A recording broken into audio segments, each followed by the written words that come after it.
Yeah, the women this season, we've had a slow start. That's not always a bad thing.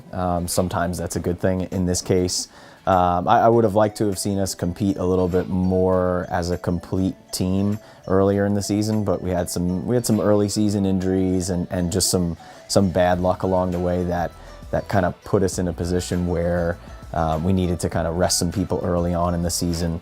But yeah, no, we've come along pretty well the last few weeks.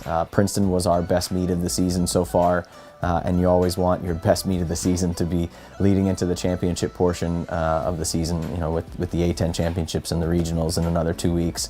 But yeah, Princeton was a good point. We had our full roster out there racing. And we've boiled it down to the 10 that are going to compete this weekend, and it's a good momentum point from Princeton to the Atlantic 10 champs. Consistency-wise, Grace Mazzini's had a great year so far. It's her sophomore year. She's really turned some things around training-wise and figured out what works for her. So we're looking for Grace to have a kind of breakthrough A-10 performance for her. And then obviously Morgan Zeckley is returning back to the A-10 championships after a year off from sickness.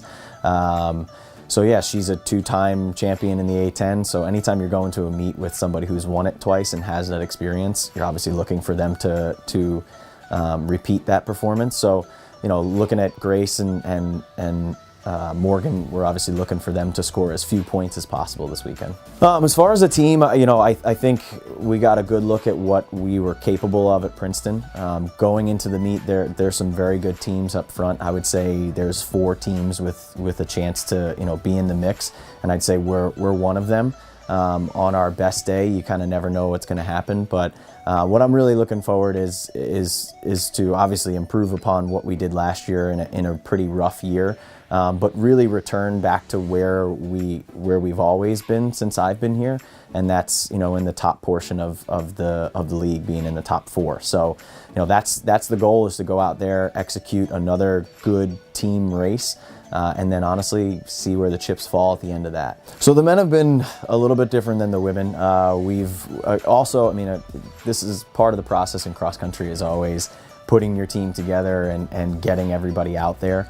In previous years, we've always kind of broken up the squad throughout the season.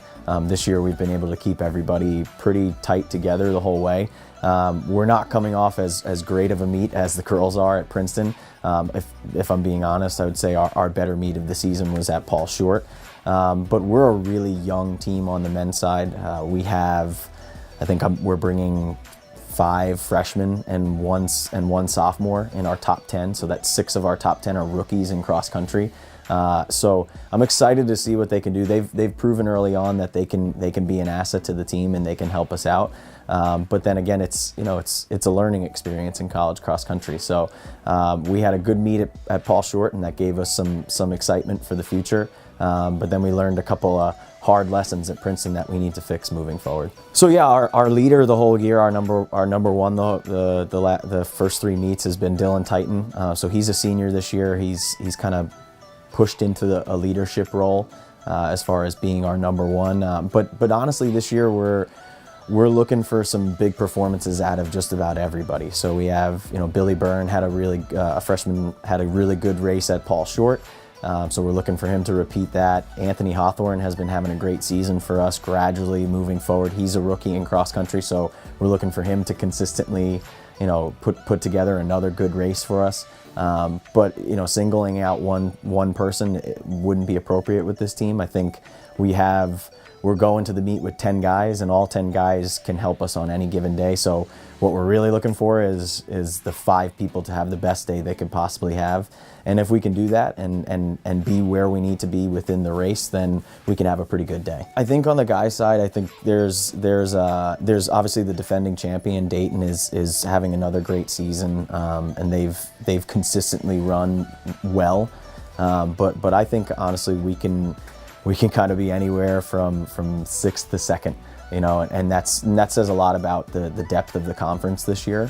We have some really good teams and some strong teams, and really what it comes down to is, we're going there with an inexperienced A-10 team, but sometimes that's a good thing because they don't have any predetermined expectations of what's going to happen out there. They're just going to run their guts out. So I would say in the beginning of the season, I said top 5 for the guys this year would be a step in the right direction for such a young team, and I stand by that. Top 5 would be a good day, but I definitely don't want to put any limit on what we're capable of on the day. So when we have the talent, it's just about showing up on the day and really proving what we're made of.